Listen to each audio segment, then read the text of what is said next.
If you feel like your body is getting weaker with age, and the little things that used to feel easy now feel like a real chore, then listen carefully, because the real issue may be hiding deep inside your muscles. It is not just about getting older. It is about your body slowly losing its ability to keep up its energy system. And that energy system lives inside your cells, inside tiny structures called mitochondria. These mitochondria are the power plants of your body. They are responsible for how your body produces and manages energy at the cellular level. So if you want to stay healthy and keep your energy up, your mitochondria need to stay healthy too. And once this system starts to slow down, you start feeling more tired, more drained, and more weak. That is exactly why things that used to feel simple suddenly start feeling heavy. And the older you get, the worse this can become. Today, I am going to walk you through a simple, science-based way to support this mitochondrial system using food.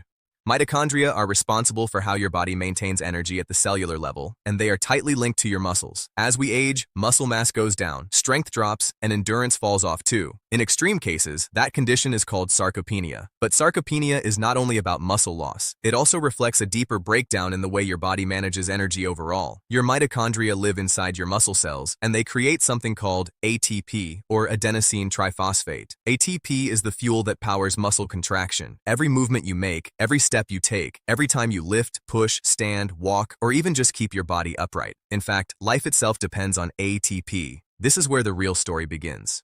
Mitochondrial health depends on two major processes. If you want to be healthy and if you want energy, your mitochondria need to stay in good shape, and that means these two processes need to keep working properly. The first one is called mitophagy. Mitophagy is basically a cleanup process. It is the way your body removes damaged mitochondria so that newer, better ones can take their place. The second process is called mitochondrial biogenesis. That is the rebuilding process, the making of new mitochondria. So one process clears out the old and the other brings in the new. Your body is supposed to be doing both at the same time all the time, cleaning up the damaged parts and replacing them with fresh ones. That is the balance your body wants to maintain. But here is the problem. As you age, both of these processes, mitophagy and mitochondrial biogenesis, start to decline. That means damage begins to pile up, cleanup slows down, and the replacement of old mitochondria with new ones does not happen as efficiently as it should.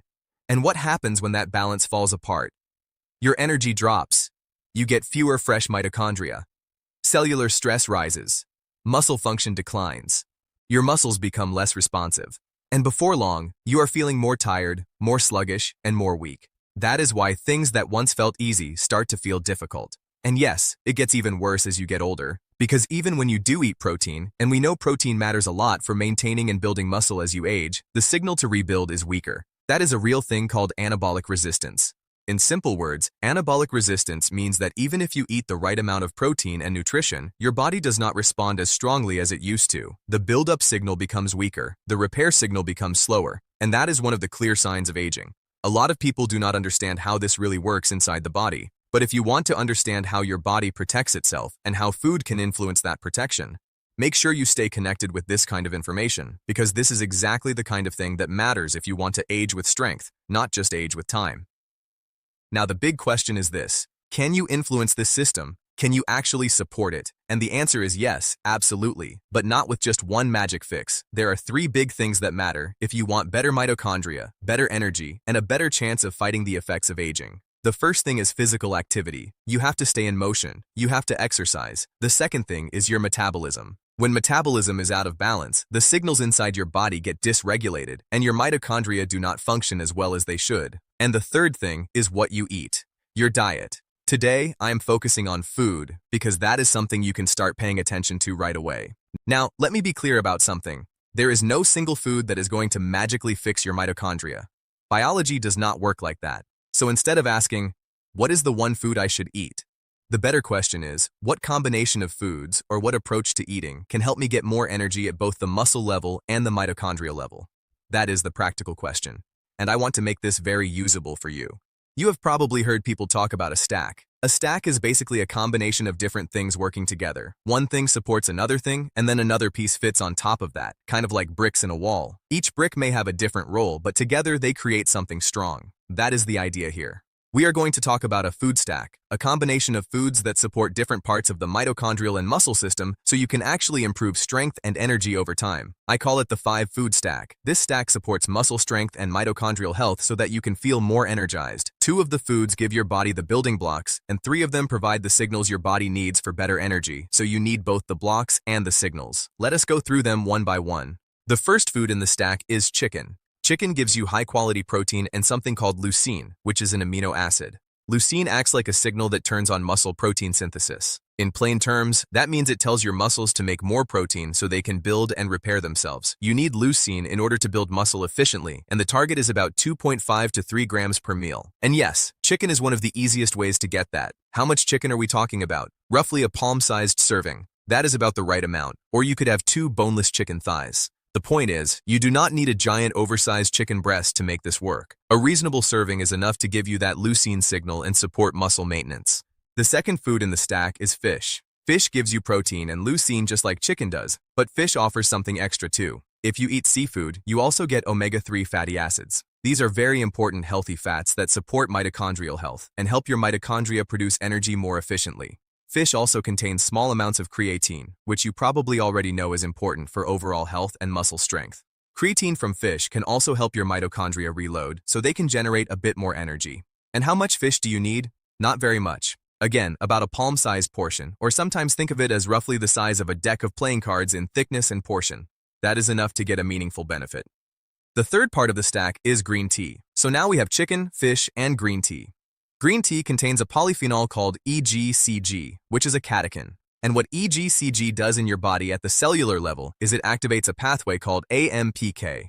Yes, there are a lot of letters flying around here, but stay with me because this really matters. Green tea activates AMPK, and that signal tells your mitochondria to become more active. Here is the especially cool part. AMPK supports both mitophagy and mitochondrial biogenesis. In other words, it helps clean up the old, damaged mitochondria and also helps create new ones. It clears the house and helps bring in fresh supplies. That is one reason green tea is so powerful and why it keeps showing up in healthy aging discussions. It is one of the few foods or beverages that supports both cleanup and rebuild at the same time. How much green tea should you drink? Around 2 to 3 cups per day is what the data suggests.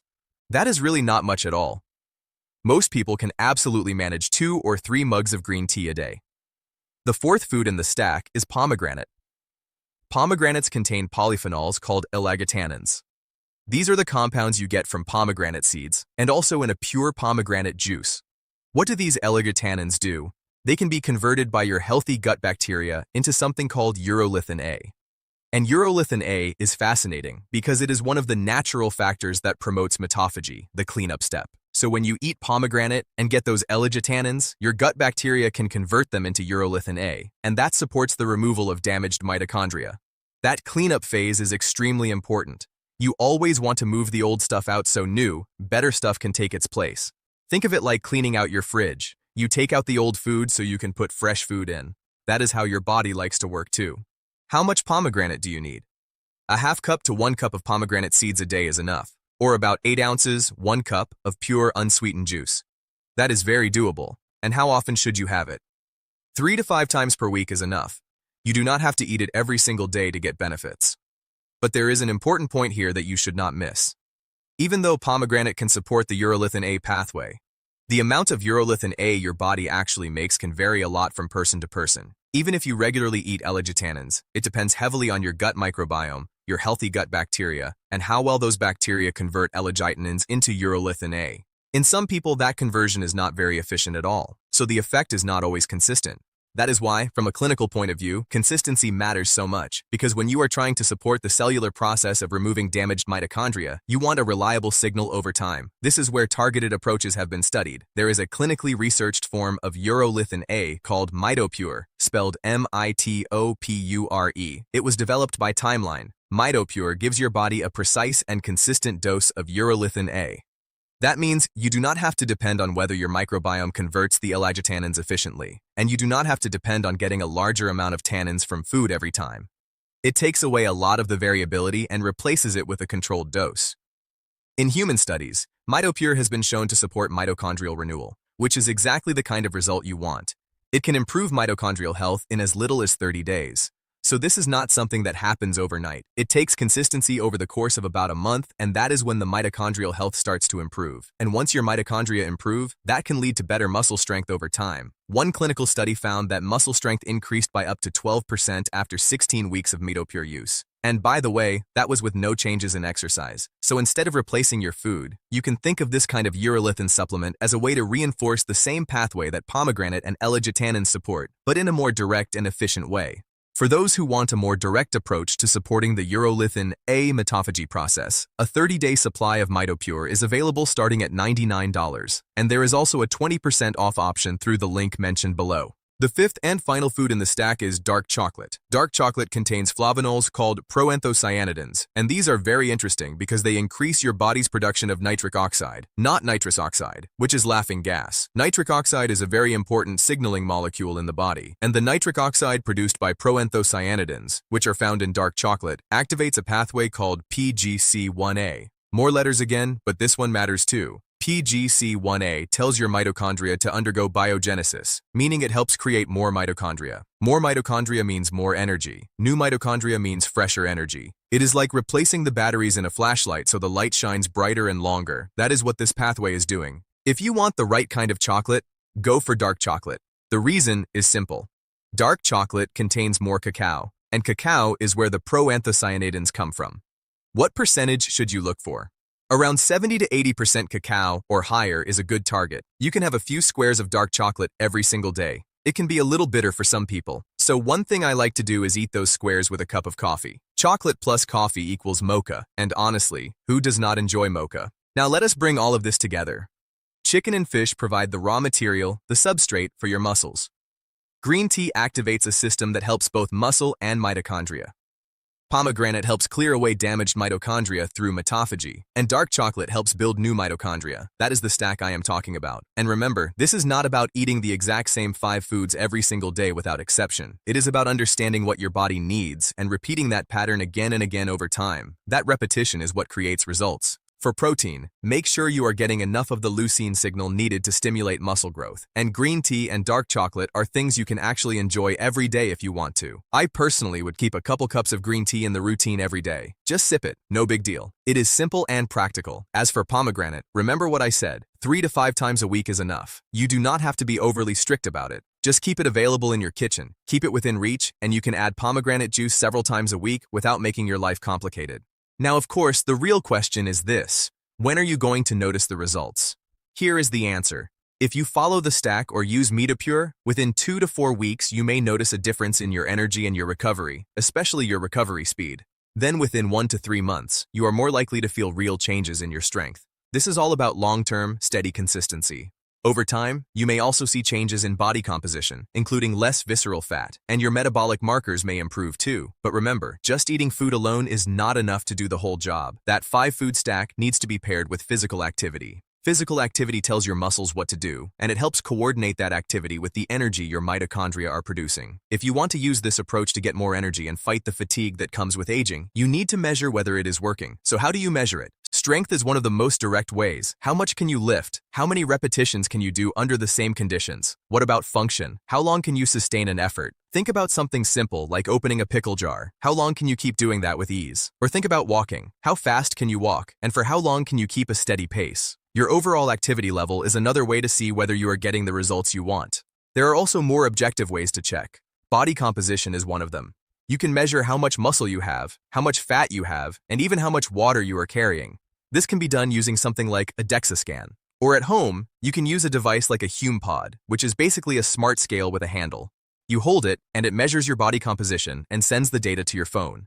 That way, you can track real progress instead of just guessing. You can also watch metabolic markers to see whether your approach to improving energy and mitochondria is actually working. Fasting blood glucose is one useful marker. Blood triglycerides are another. Both should improve as your mitochondria and overall metabolism improve. And naturally, your energy levels should improve too. So yes, it is absolutely possible to prevent and counteract getting weaker as you age. You have to move. You have to stay in motion. You have to eat the right foods. You have to use that stack I was telling you about. You have to give your body the tools it needs to do the job it was built to do. And when you do that, you can start rebuilding the strength you need to enjoy a better health span. Because at the end of the day, we all want longevity, but even more than just living long, we want to live long with strength. We want energy. We want function. We want the kind of body that can keep up with life. If this video changed the way you think about your muscles and aging, then stay connected, because this is the kind of information that helps you understand how the body protects your health and how food can be used like medicine to support it. Let me know in the comments below what part of this made you think differently about aging, muscles, and strength. I will see you in the next video. Dr. Lee out.